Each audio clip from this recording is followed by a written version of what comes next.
Hey guys, this is Alex, and welcome to the Two Dudes Brews Interviews podcast.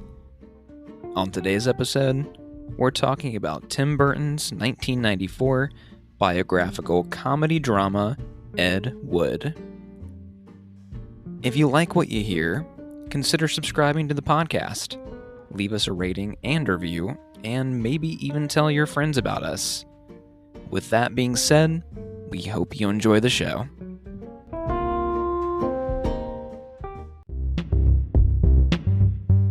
I hate to say it, but we're not drinking anything fancy tonight. We picked old Ohio Special here, fucking Miller Lite. If you don't know, it is a fine Pilsner. I think you said this last time. It's a fine Pilsner. I don't know if you've heard. It is a fine Pilsner. It's pretty all right. Yeah, man, we're doing your pick. I didn't know what to think going into this, and I don't know if I still... I don't even know if I know what to think now.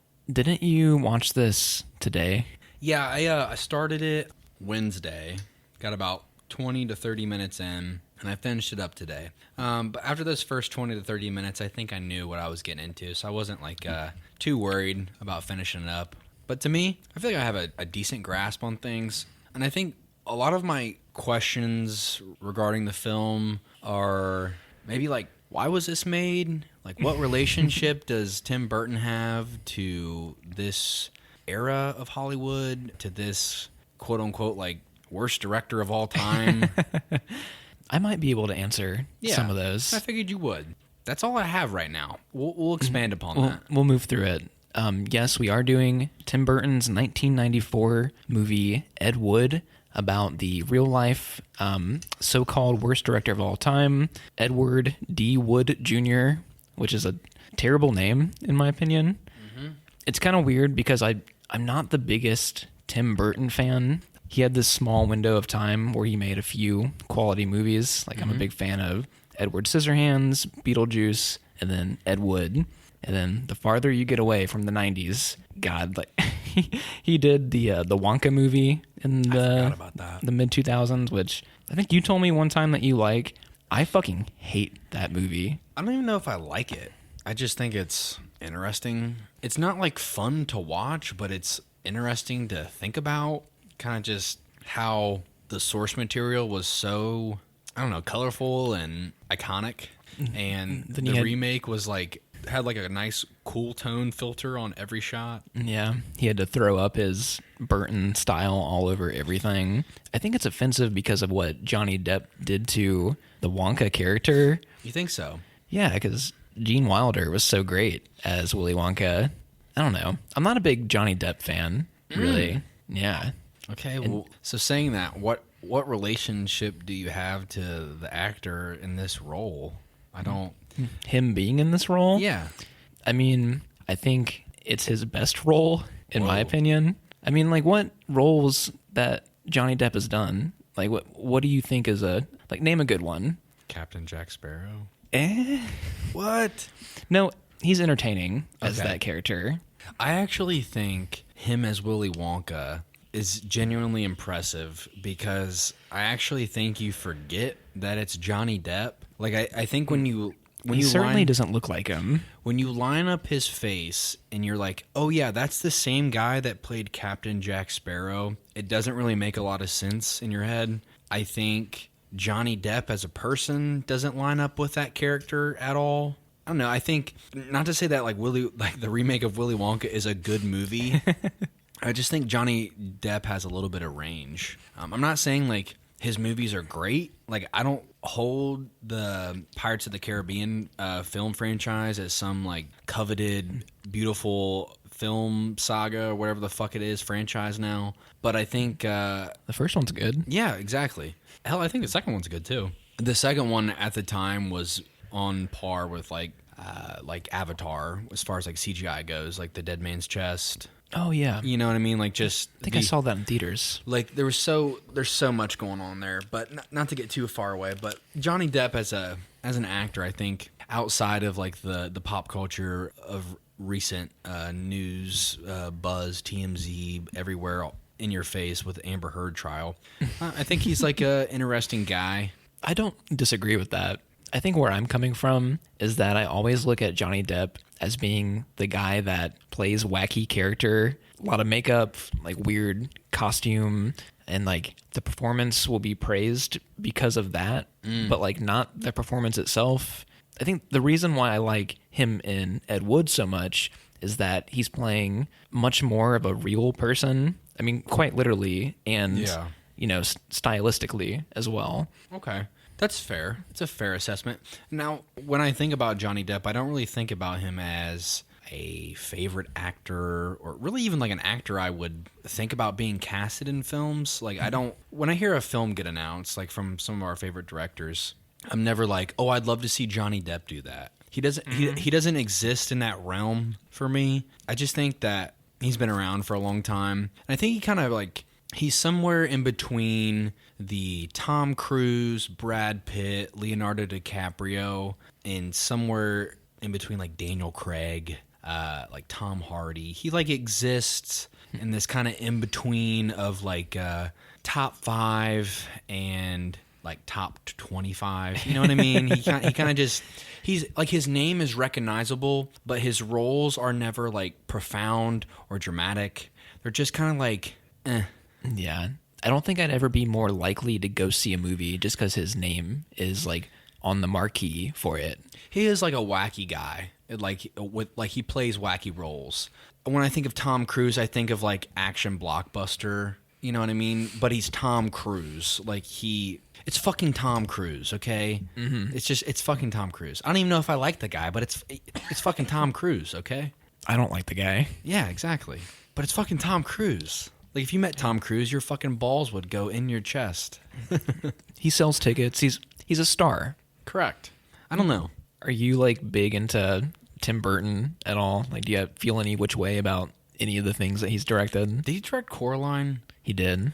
I think that's probably my favorite one. Okay. I hold Coraline at a special little place in my heart. I don't even like the movie. I find it like deeply disturbing for a children's film because it's based off of Neil Gaiman's or Gaiman, I believe is how you pronounce it. But he's a famous author. He wrote. Remember the movie Stardust? Remember that film? Weird movie. Exists in a weird place and time. I think it's like 2008 or 9. No, I've never even heard of it. I don't know. It's based off a Neil Gaiman book. So he's an author I'd love to check out. I'd love to read Coraline, actually. But yeah, I don't know. I don't like Nightmare Before Christmas or... I hate that movie. I know your wife loves it. She does. We have Jack Skellington shit everywhere. God. I have to live with that every day. Okay? The things you do for love. I think, I don't know. I don't really think about Tim Burton in any way. He's just a name that like is recognizable. I don't know if I hold him in that regard. Have you seen Keaton Batman? Mm-hmm. It's not a bad movie. My stepdad likes that one a lot, and he loves it because it's what he grew up on. And then I've talked to him about. I'm like, yeah, but like the Christian Bale Batman trilogy is better than that, in my opinion. Well, yeah, and of course it is. And then he's like, nah. I'm like, fuck you. I'm like, first off, fuck you. But then I talked to him about Robert Pattinson Batman, and he was like, it's too long. And I'm like, a 3-hour Batman film is like the dream. I'm like, because every time I watch a Batman movie, I'm like, it's fucking Batman. That's fucking Batman. You want need it to more. Exactly. I honestly think that Batman film is better than the trilogy, to be honest with you. I think it takes elements from. I think in a lot of ways it is. I think it takes elements of like modern and classic really well. I think that's why I love it so much because it's never really existed in the in betweens. It's always got to be straight from the comic book or hyper realism. And I actually like Batman Begins as a movie more than I like The Dark Knight. But I like Heath Ledger's performance so much that it's almost undeniable. Batman Begins leaned way heavier into like the dirtiness, like at least set wise. It feels more like Gotham. Mm-hmm. Dark Knight feels like Chicago, which is where it was filmed. Correct. Yeah. Sorry, sidetrack. You asked what relationship would Tim Burton have with like 50s Hollywood or the idea of like Ed Wood being the worst director. I think that it makes sense for him to make this movie because almost every single Tim Burton movie is about weird misfits. And this movie is just a huge fucking cavalcade of weird washed up actors and drug addicts. I think that's what makes him qualified to tell this story, at least. I think something kind of going through the film, it reminded me, like, the quirkiness of it reminded me of, like, Wes Anderson, at least, like, the cast. I think the film took itself not so seriously, but then it would, like, touch on some really heavy subjects at times that I found really interesting. You know, something I wanted to ask you, because I feel like I didn't even know who you are after I watched the movie, because I know you like this movie. And Okay. Am I wrong in my assessment that you said, like, this is one of your favorite movies you watched this year? Yeah, I would say so. I like this movie a whole lot. Okay. Is it uncharacteristic of me? I don't know, because I know you think, how do I put this? You think it's funny, and while I found it humorous, I wasn't like, ha ha ha. Yeah, you didn't. There was no gut busting stuff in it. Correct. And I was like trying to figure out why that was so appealing to you. And not to say that I didn't enjoy it, but I was like curious as to why you held it that way, like in your head. Like, why is it so funny to you? I did kind of mislead you when I recommended this last time that we got together, like just saying it was a straight up comedy. That's not necessarily true, but I do find the film really humorous. I think it's a great written script with a lot of lines that I could quote all day. I think it's funny in a really dry way, in the same way that Ghostbusters is a comedy. You don't bust out laughing while watching Ghostbusters, but it's a funny-ish movie. Okay. That's kind of That like makes sense. the realm that this exists in. Like, there was, like, I picked up on it, the self-awareness, like, early in the film, in the first 10 to 15 minutes, they're reading the review, and Sarah Jessica Parker is, like, talks about, like, read something about her having a horse face or something. I think that's where that came from. Okay. Right, in this movie. Really? I think so. I didn't know if it was, like, the script being self-aware of comments made about her, or, yeah, if it originated from that. I found that great. You know, I mean, this movie is what, like, almost 30 years old now? Just 25, something like that. Yeah. Was it 97? 94. 94. Okay, I'm sorry. Yeah, so just about Jesus Christ. And so little things like that, you know, more. The funniest part for me was the baptism. and like that's where I understood where it could be funny. Where do you accept Jesus Christ as your Lord and Savior? Yeah. Do you reject Satan and all his evils? And it's Bill Murray's character, and he's like, sure. Yeah. And there's a lot of elements in that scene going together that make it funny. I mean, they're getting baptized just to fund this stupid fucking monster movie. They're doing it in a pool because Tor Johnson's too big to put in the actual tub. I don't know. I think the situational stuff in this movie is really great, but I think the biggest thing that I find amusement out of is Johnny Depp's portrayal as Ed Wood, where he's playing a very fictionalized version of this man, where he is the most wide-eyed optimist that I've ever seen. Him being the main character is so fun because the real life story of Ed Wood is really tragic, and Tim Burton making this movie about him wasn't like punching at him or making fun of him. He kind of like turned it into this Hollywood fairy tale where it feels a lot brighter than it really was. And then you have those elements of Bela Lugosi's heroin addiction like leaking into it sometimes. It's a very weird tone, I would say. I expected the film to be a little bit more like I was waiting for the wheels to fall off and like things to get extremely tragic in a way. I don't think they ever reached that moment for me. Now, granted, I do think the film, like at the time it was made, I don't even know if that would be like a great route to take the film. You know what I mean? Like I think films are a little bit more forgiving now, where they can just be like straight up the most somber, terrible, Straight up misery. yeah, and you would walk away being like, I'm in love. Like, but I don't know if you could do that back then. I'm sure it existed, but a Tim Burton film doing that would be very unlikely. There were things that I have a few problems, and I think some of that stems I never really felt like at the end I felt kind of fulfilled in a way. Now, I do have a lot of positives, but in general, I thought, why are we being told this? Like, I definitely thought it was extremely entertaining. Don't get me wrong. Mm-hmm. First off, I love black and white films, whether they're new, old, or in between. But I thought, okay, we're making like stylistic choices. The script was tight. It felt, like I said, it felt very Wes Anderson-esque, like situational humor. Characters not really ever diverting from their setup, character flaws and personalities, and it was pretty straightforward from front to back. But by the end, I was kind of like, it kind of felt like a little moment in time, and I don't know if like things really wrapped up in a way where I felt fulfilled, because it kind of just felt like a linear from him making plays and like shitty scripts to him still making like shitty things by the end.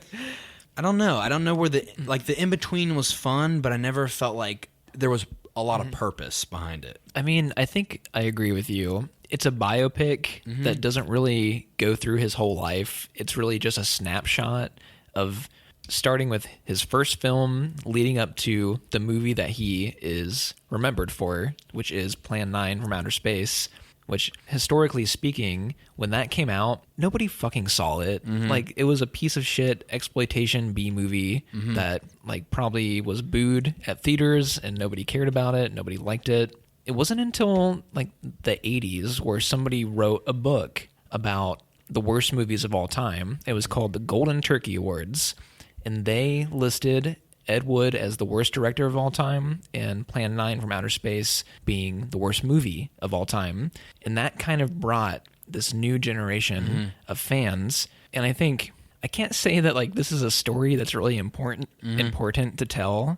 It's just this weird slice of Hollywood history that they just chose to make a movie out of. And like, speaking of Hollywood history, I really enjoyed that.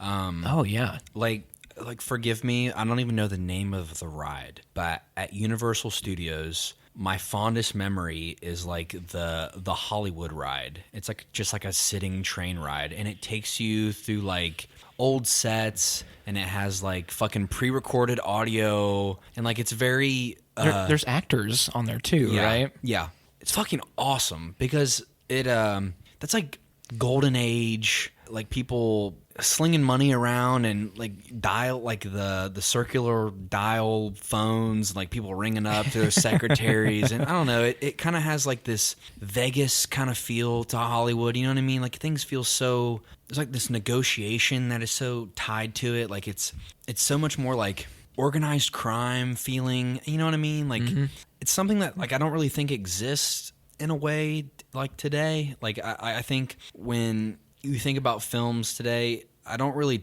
tie studios to a director or an actor or an actress. It's super corporate now. It's very like homogenized. And not to say that it wasn't then, but it was such a, I don't know, like a niche in a club.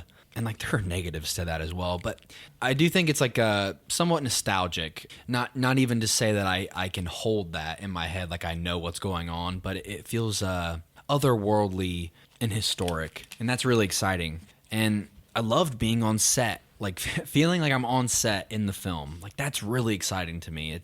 I mean, even though the films were terrible, watching a film get made is really fun. I think that might be why I like the movie so much. I'm a big fan of movies about making movies. What is my favorite movie, Austin? Why are you doing this to me right now? Birdman, maybe? I don't know. Yeah, okay. Birdman's my favorite movie. Okay. All right. And it's that was a big question. And it's not necessarily about the making of a movie. They're making a play and that, but a lot of it's kind of a similar process and everything. Yeah. My favorite Tarantino movie, Once Upon a Time in Hollywood. It's about making movies sometimes. I think that this isn't just a good comedy or a good drama.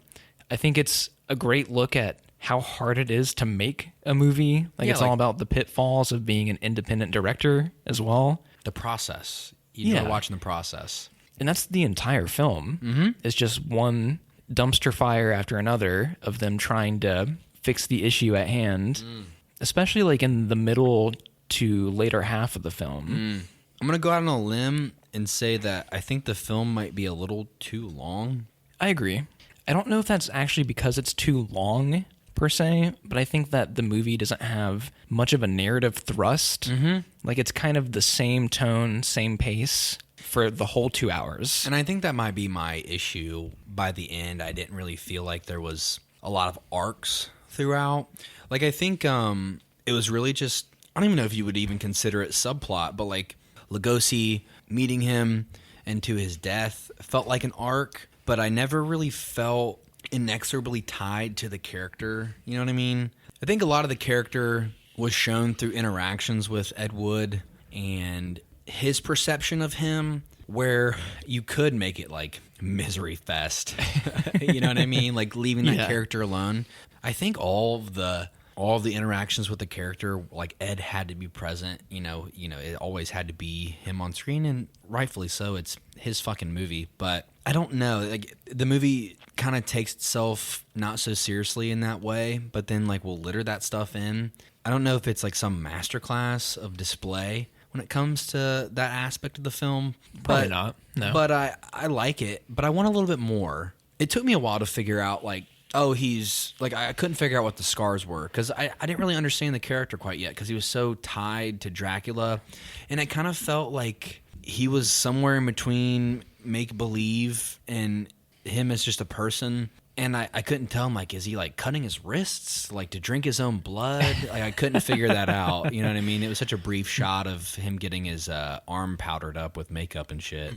I think this is a movie that's best enjoyed with more context, like more knowledge about the subject matter. So I totally get that because I don't think they even admit about Lugosi's drug problem until halfway through, and you more or less have to infer things from subtle little nuances. Yeah, and I understood once the film ended, like after I had been through it, and I probably would have benefited more from a second watch in that way. But I understood, but I was a little lost, you know. And I don't have the context. It is about real people that lived, maybe a little bit of dramatization, but the way they're portrayed is very fictionalized. I don't know. I enjoyed a lot of that though. Like we do get like a little guest appearance by fucking someone portraying Orson Welles. Forgive me, I don't know the actor's name. It's Vincent D'Onofrio. He's the guy that says, "I am in a world of shit."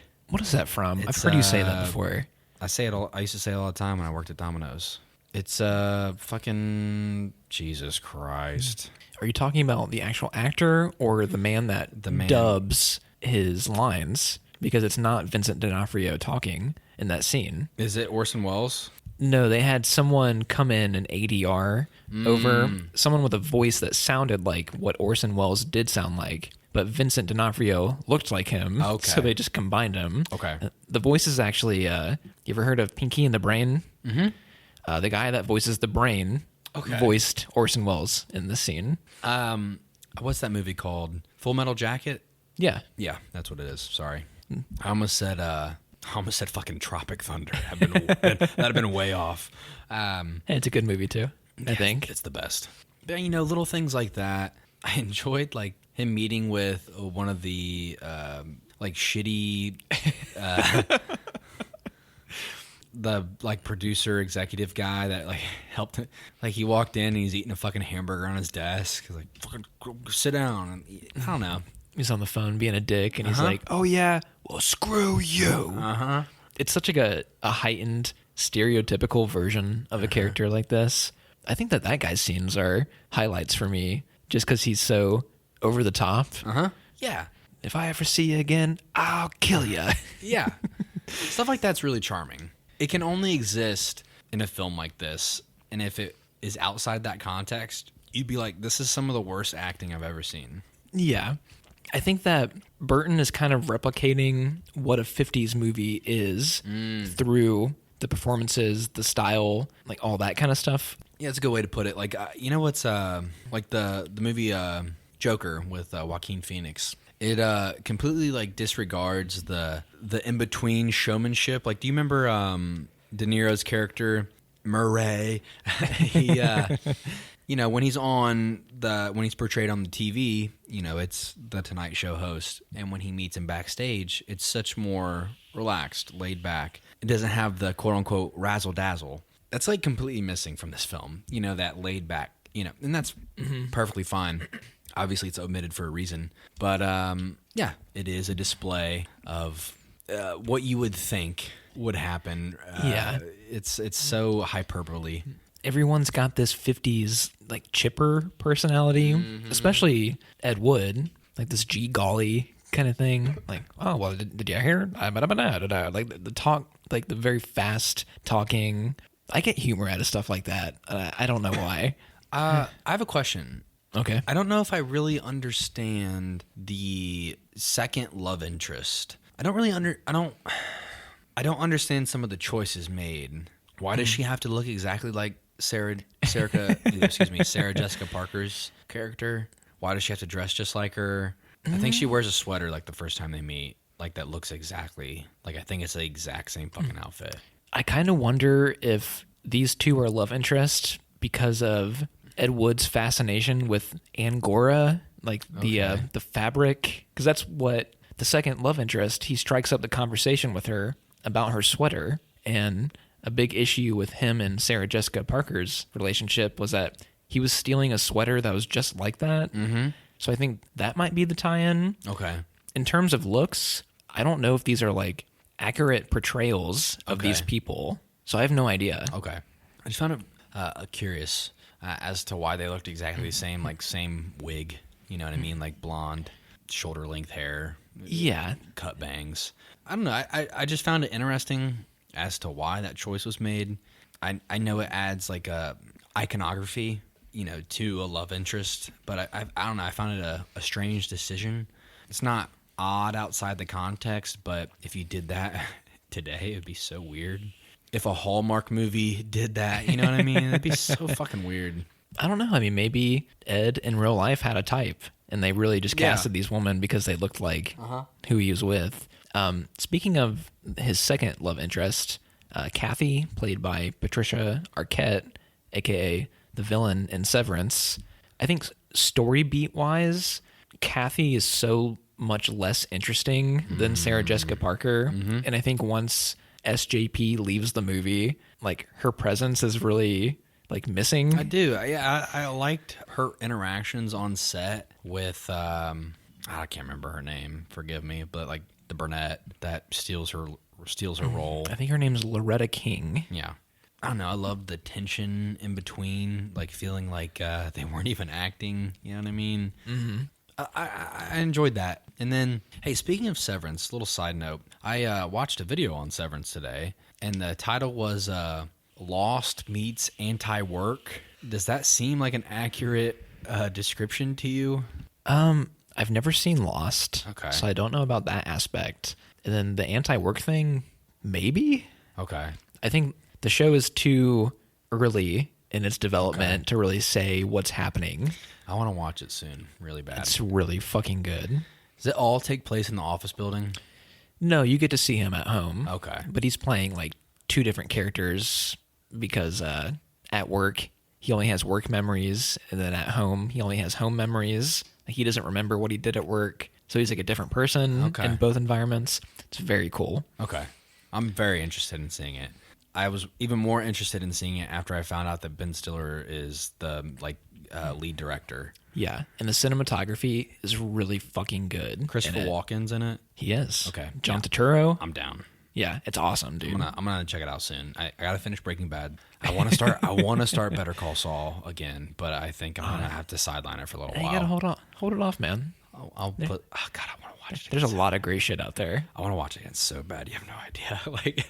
I'm gonna start watching Fargo soon, hopefully, or Succession, and I can tell you all about how great those shows are. God damn it. And then I can try and get you to watch those as well. I'm gonna have to wait till you finally get through all your shows and you want to rewatch Better Call Saul before I can, you know what I mean?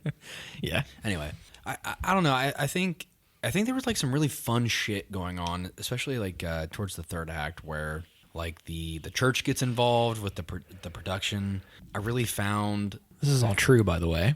I believe it. It really was his landlord. Just where the betrayal of producers also being like God-fearing Christians, I found that really fun. Oh, yeah.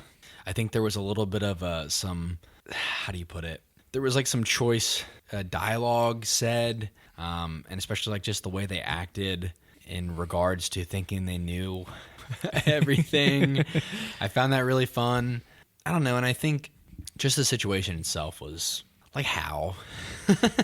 They agreed to a movie called Grave Robbers from Outer Space, and then on set, Yeah. are like, robbing a grave, that's blasphemous. Mm-hmm. It's in the fucking title. Mm-hmm. Jesus Christ. I don't know. I think there was some little things like that where I think there's a little bit more being said symbolically and thematically outside of like just true events that happen. I want to talk about Lugosi. Oh, you mean the MVP performance-wise in this film? Yeah, He's great. I love this character. I just want to talk about his eyebrows for a second. I loved like the film was in black and white, like the contrast, like his heavy eyebrows and like the scowl and like the deep sockets of his eyes, and I don't know. I found that like quite literally like I was in a trance. Like, you know, he plays Dracula. It feels so, I'm like glued to him. It kind of sucks that you don't really get to see him like performing at like this optimal, like at his height of his acting career, like as it's being portrayed. Mm-hmm. But he has like some Defoe lighthouse moments where like he gives like this really like great early on, like talking about like pull the strings. Like it's really great when you watch it, but in the context of the film that it's in, it's fucking terrible. Yeah. Like you're like botching a performance. Last night, I actually went and seeked out scenes from Glenn or Glenda, like the film that scene's from, and Martin Landau's performance is the exact same. His might actually be better than the real Lugosi, but it's crazy how accurate they were in replicating the bad movie stuff, which is like among my favorite shit in the film. Like that one, and then when Ed rewrites dialogue for him, and like he does it twice, and it's still captivating on that second time. Like, I don't know. I find that really endearing. I don't know. I think something that might be a little overlooked, because I think there's like kind of just like so much going on sometimes, is that he's such a terrible director, and it's like kind of easy to forget because like the pace just kind of keeps like barreling forward. But yeah, he like makes terrible decisions the whole time, and he ends up putting like Lugosi in such a terrible position to be viewed in the public. But like then their relationship like nurtures and grows in a way that like feels so genuine. It like kind of feels somewhere, it's like so bizarre. Like Lugosi like maybe found like maybe a true friend by the end, but God, in the public eye, he like looks like a joke. Yeah, and it kind of looks like Ed is taking advantage of him. Like, I need a star. I need someone with a name. I don't know. I think it does give the movie some sense of heart. Like, this is the one emotional thing that it has going for it. I don't know. It can be looked at a few different ways. Something interesting I found as well was like when Sarah Jessica Parker, what is her name? What is the act? Like, what is the name of Dolores. Her like breaking up and walking out. I found like she was the only sense of reason for some reason. Like she was like somewhere between the outside looking in type of, I don't know. Yeah, but the context of the movie kind of makes her look like the bitch, even though she's absolutely right. Correct. You people are making shit. These movies are terrible. And they're fucking bad. But I think there's something to be said, excuse me, when you surround yourself with people that are like-minded. I don't know, you like it's a family, you know, it's also a little bit of an echo chamber where nobody is saying no to anything. But you know, ignorance is bliss in some ways. I think it's on full display here. To be honest with you, I don't know that I really resonate with Ed Wood as a character in the film, and I don't ever really understand his motive. I feel like from the get-go, he just wants to be a director, a successful director, but I never really understood why. like I know he like loves film and he like, but I never really felt like it was expressed outside of his relationship with Lugosi. Like, you're never gonna guess who I met today. Even better, Lugosi. Like I thought he was dead. Exactly. It just felt like I don't know. Like his enthusiasm did feel a little empty. Like his optimism felt empty because I never really understood why. I think that might be part of the joke. Okay. Like he's just so ignorant of the realism of the situation that he just can't. Like I think earlier you said he has no arc, and that's true because he learns nothing. Mm-hmm. He just makes some shitty movies. Okay. And that's like all there is to him, really. It's fair. I guess I just I want to understand, and I don't think the film really provides a way for me to. Maybe if it was like a traditional biopic, it would get into that, but it's not. Yeah. You know? That's fair. We've talked a little bit about some of the things we enjoy about the film, and I think that are like really charming and fun, but I want to understand a little bit more as to like why you like the film so much. Like I can understand like just the entertainment value behind it, but like do you hold it in a deeper regard outside of just being amused, slightly entertained, seeing the process behind things? I mean, I don't think it's going to make its way into like my top 10 movies of all time or anything. I mean, maybe top 30. Okay. I think that this movie kind of takes up the same space that The King of Comedy does, where we're getting high-profile, legendary actor in kind of a doofus role in a very niche part of entertainment. Okay. You know what I mean? Okay. That makes sense. I guess going into it, I thought you kind of held this movie up high. I mean, it's definitely like one of my favorite comedy scripts. Because I mean, like, name a great comedy. Like, I feel like there are a lot of great comedies, but nowadays it's really hard to name one. I think I named one earlier, like Tropic Thunder. Tropic Thunder is a fun comedy. But it's like, yeah, it's that though. It's fun. Like, it's not serious in any facet. And like another great comedy, and everybody's seen it, but like Step Brothers, it's not serious at all. Like, if I think of comedy though, and like a director that I like enjoy, I would pick like Wes Anderson. But it's witty. It's a different thing. That's like not conventional comedy. I think like when we think of modern day comedy, we go Adam McKay. He did like Talladega Nights, Step Brothers, shit like that, Anchorman, and then Judd Apatow is like the other side. I do have one, but it falls in rom-com, and that's with Steve Carell, Emma Stone.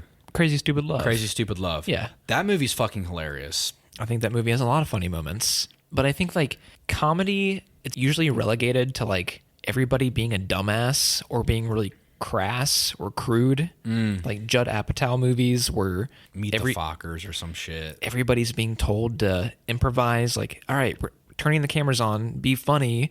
And then like you have Jonah Hill and then somebody else going like, yeah, you suck my cock. Fuck you, dude. Like with Ed Wood, I think it's a cleverly sculpted script where it may not be like gut busting funny, but thought was put into the situations, into like, and the characters to make something out of it. You know what I mean? Like, it's not like a bunch of dumbass, like crude. I've come to hate shit like that the older I get. Okay. That makes sense to me. And I think something that we might differ on slightly is that I never really consider scripts in the way that you do. I think, maybe correct me if I'm wrong, but you might think like a film needs to have a tight script before it becomes a great film. And I think there are a lot of great films that may not have the tightest of scripts, but like make up for it in terms of like special effects or like certain actors or actresses being star-studded cast, concept, story, high-profile director, shit like that. You definitely are in that. You are in that category. Where me, I can be a little bit more forgiving, I think. I don't know. I think some of my favorite films, like, I haven't talked about this film in forever, God knows how long. The Last Samurai. It's not even, like, that good. It's that it holds a special place in my heart because I enjoy the set and setting we're in. I enjoy Hans Zimmer's score. It's, like, not even that good, truly. But I fucking love it because it's just, there's something there's just like that small element that like makes me love it. I don't know. It's just not even that great. I thought that movie was like well reviewed. I would give it like if I'm being devil's advocate, it would sit somewhere between like 75 and 83 out of 100. But if it's like me, I'd give it like 90 to 95. I think it makes up for itself in certain ways. I think for you, like I think some of our favorite films, at least like that we've shared similar opinions about as far as like holding something high regard. Like I know Moneyball is one of those, Birdman, stuff where... And those films have great fucking scripts. The script makes the film. You could read the script and you could see it. You could feel it in a way prior to being filmed. And I think that's important. So I think we differ a little bit. Yeah. And don't get me wrong. I mean, cinematography and music and sound design and all that shit matters to me a whole lot too. I think with Ed Wood, it doesn't have like much of that going for it. They are working with like a bare minimum and still entertaining me greatly. Like those aspects that we just talked about, those are what elevate a film rather than like make it. And not to say a script is the only thing that makes a film, but I think the purest form of a film when it starts is the script. And, you know, that's what makes it. That's what gets the green light. And you know what I find very amazing about this movie? The script that made it onto the screen was the first draft. There were no rewrites. There was nothing. And I find that weird because that never happens, really. That's actually like, extremely impressive. I wonder how much influence Tim Burton had as far as like the say and having the script rewrote or not. I don't know if Tim Burton had much to say about the script on this one. I know there's a few things that he fought for really hard. They had a deal with one distribution company that fell through because Burton insisted on the movie being in black and white, and whoever they had the deal with said, no fucking way. Hey, speaking of black and white, one of my favorite moments in the film is where she cannot decide on what dress to wear. This is a great meta thing. It was really smart. I enjoyed that a lot. I actually wish there was a little bit more of that. Like self-awareness? I do think like, yeah, the meta aspect of that particular dialogue and that little scene was really fun. I actually wish I could be taken back a little bit more by little things like that. I think that was one of the moments in the film where I felt like things were clicking a little bit more for me. I think I was enjoying that particular moment because, excuse me, while the film doesn't take itself very seriously, I wish it would give me a little bit more moments like that because I think it kind of would have added to at least my personal enjoyment because like I said, there is no real character arc for me for the main character of Ed Wood. And I think like little things like that would elevate my experience more in a way where I could maybe hold the film a little bit higher than I do at the moment. Yeah. I just think it was really smart. And I wanted, like, smart comedy is great. Like, even if it's not like haha funny, it's amusing. It's innovative and creative. One of my favorite TV series, I don't know if you know this, I fucking love Futurama. Futurama's a great show. It is. And it's not even like because it's fucking hilarious. It's because it's smart. I mean, dude, Matt Groening. Yeah. I mean, The Simpsons and Futurama had great writing. Yeah. During their peak seasons, at least. I'm not sure if you're aware of this, but there's a Netflix series called Disenchanted, and he also wrote that. I know about it. Yeah. I watched the first season. I don't know, kind of.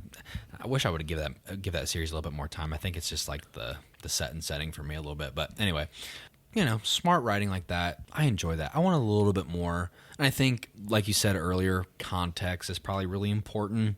You know, I loved the what's her name?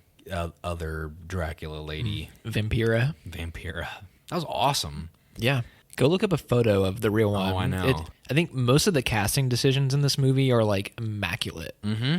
Tor Johnson, the wrestler. Yes. It's so weird that it worked out this way, but in real life, Ed Wood casted Tor Johnson, wrestler, bald, fucking huge. Tim Burton casts George the Animal Steel, real wrestler, looks just like Tor Johnson. It's just so uncanny. Like, I can't believe that just like the circumstances of life made that possible. You know what I mean? Yeah. Like, that's just super weird. You love wrestling. I do love wrestling. Are you aware of like old school wrestling at all? Like, yeah, I know who George the Animal Steel is. Okay. I don't Jake think the I'd go Snake. back. I wouldn't go back and watch 80s wrestling just because it's so different now, but I know the legends.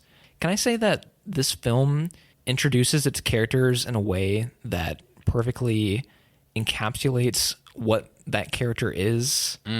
Lugosi is introduced trying out coffins. Tor is introduced in the wrestling ring. Vampira is on her show. Like, I feel like I don't know if a lot of thought went into it, but I mean, just like portraying them that way kind of like builds up the mystique of like this weird gimmickry that they're all into.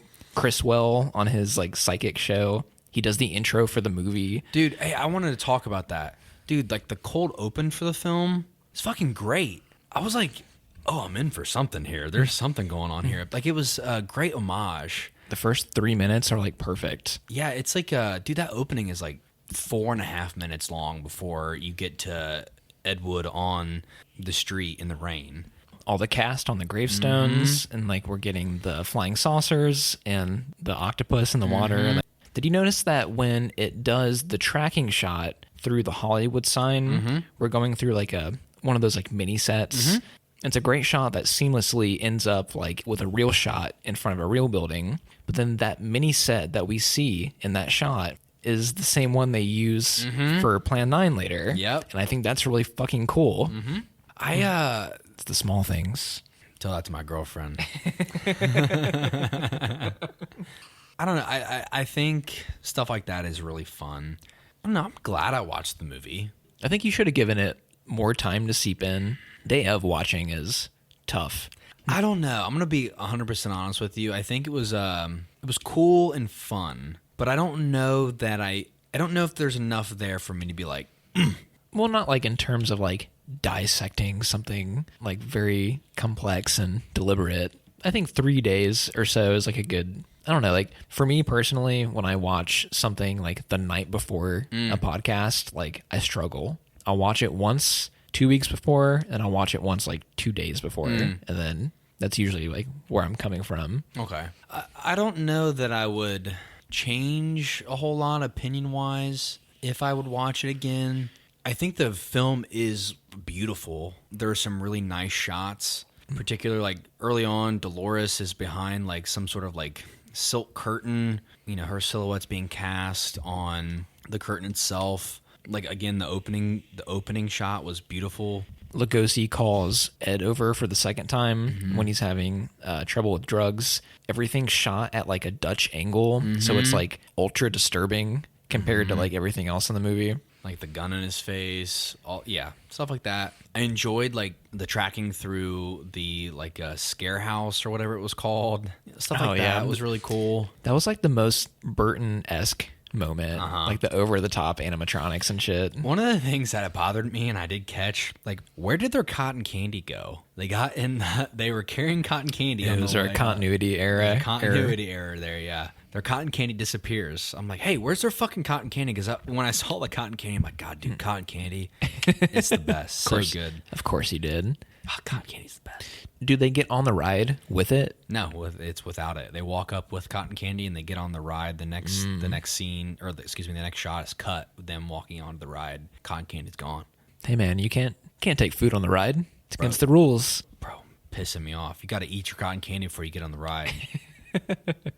It's not like it's like hard to eat cotton candy either. No, you can just ball it up real fast and fucking shove it in your mouth. The moment liquid is introduced to cotton candy, it just fucking disappears. Yeah, cotton candy's good, man. I can't say that I'm a fan. Yeah, you're not much of a sugar addict like I am. No. If I go to the fair, I'll eat some funnel cake. That's good. Yeah. Or the elephant ears. Dude, you're speaking my language. Those are good. Anyway, it was an interesting film. It's just such a bizarre subject matter.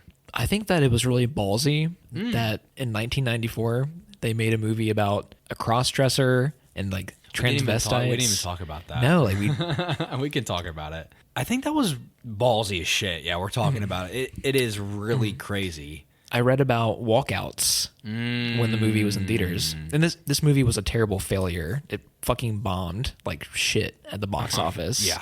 Which is weird because Burton was on a run from Batman, Edward Scissorhands, Beetlejuice. This was made on a $18 million budget, grossed only $5 million.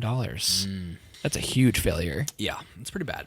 But critically, it's pretty beloved. Martin Landau won Best Supporting Actor at the Oscars. As he should. Yeah, he was fantastic. But yeah, the subject matter is very, especially in the 90s, it would be a huge turnoff for people. I mean, the very first arc of the movie is about the Glen or Glenda movie being made. So I get it. I can understand the walkouts for sure. Yeah. I think it's a little bit more digestible in today's culture.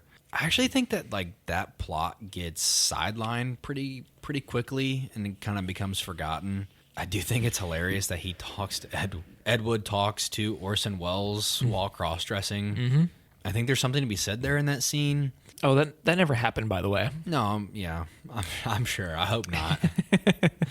But I do think like the symbolism of the scene where you have a legendary director / actor / writer being like, "Hey, you got to chase your dreams no matter what, man." And he's in there in a dress. I find that. I mean, I was like somewhat inspired by that. You know, not to say that I want to wear a dress and chase my dreams, but in a way, you want to chase your dreams without the dress. Without the dress. I don't know. I might put on a dress. Who knows? The way Elizabeth tries to dress me, I'll end up in a dress one of these days. Just try to get me to buy some boots that have like a 3-inch heel on them. And I'm like, I'm not wearing that. I'm like, have you seen my calves? Like at Thanksgiving, she was like trying to persuade my family and talking me into getting a pair of boots like that. And I'm like, I'm just not doing that. I'm too thick for that. That's for a skinny boy. I'm sorry, honey. She's like, I want you to wear these when we get married. I'm like, I'm going to break an ankle. Like, I can't do that. You never know how fashion is going to progress over the years. Dresses for men might be like a thing in 20 years. Please stop. And then like women will have like more masculine clothing. I'll be wearing my Yeezy Jew 3s. Jew 3s? I don't know. Kanye West ain't going to have a fucking career in 20 years, so we'll see about that. He'll be able to charge his fan base whatever he feels like it, unfortunately. Hey man, I still have my Yeezy Gap hoodie. I don't wear it in public because it looks like I'm obese in it, but like it's the most comfortable sweatshirt I've ever wore. I've never owned any of his shit before. Good. Keep it that way. It's not your thing. I'm a simple man. I don't want that for you either. I would hate for you to turn into a sneakerhead all of a sudden. Like, that'd be really bizarre. I buy one pair of shoes like a year, and then like that's you try to make them last for 3 years. Yeah. Yes. Definitely. Yes, I know you. You'll wear a pair of pants with your ass blown out. I stopped doing that recently. Okay, good. Hey, I bought 2 pairs of pants last night, so. Golf clap for Getter, ladies and gentlemen. No one has to see what kind of boxers I'm wearing for the day, at least for a while. Good.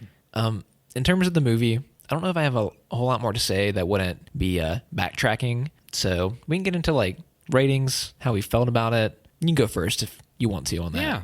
I think it was really cool, but I don't know if I like really loved it. I definitely like enjoyed watching it. I won't even say that like I liked it. Like I don't even know how to put it like in a I just thought it was really interesting. And I think there is something to be said as far as subject matter, structure, kind of like a nothing plot for the most part. Like if you really like for me, I don't feel like there was ever anything really achieved other than like just watching a guy finally make a shitty movie.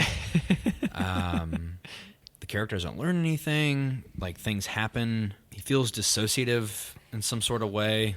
I do think like there is praise to be said for when it was made, some of the progressive subject matter as far as like cross-dressing, the film being in black and white coming out at the time it did. It was just really out there. And I don't think the film really falls apart in any way, which is something to be said for all those factors being factored in. But I don't know. I think I'd give it like a 7 out of 10. I don't dislike it, but I didn't love it. But it was like really, a mild enjoyment. Yeah. It's just I've never seen really anything like that. So I think there's something to be said. I think that's totally fair. I didn't really know how you would feel going into this, but I figured it'd probably be in the ballpark of 6 to 7.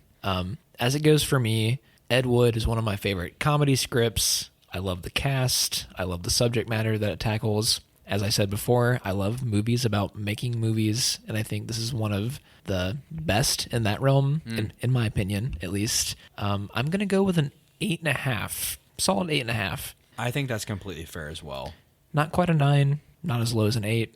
So that's how I feel about it.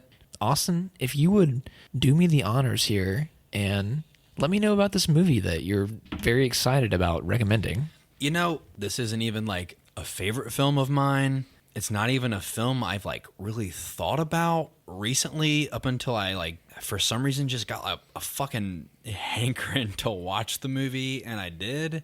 It re-sparked a deep little kid within me. So we're going to do a classic. We're going to do a keep your name out of my wife's mouth movie. We're doing the original Men in Black. I don't know why, but I'd wanted to watch this movie so bad earlier this week, or excuse me, it was last week, and I watched it, and I'm like, I want to do something fun, and it's a short movie. It's like a little over an hour and a half long. It's from the 90s. I think it's 97. Yeah, man. Have you ever seen this movie? I'm assuming you have. Oh, of course I have. I've seen all 3 Men in Black movies.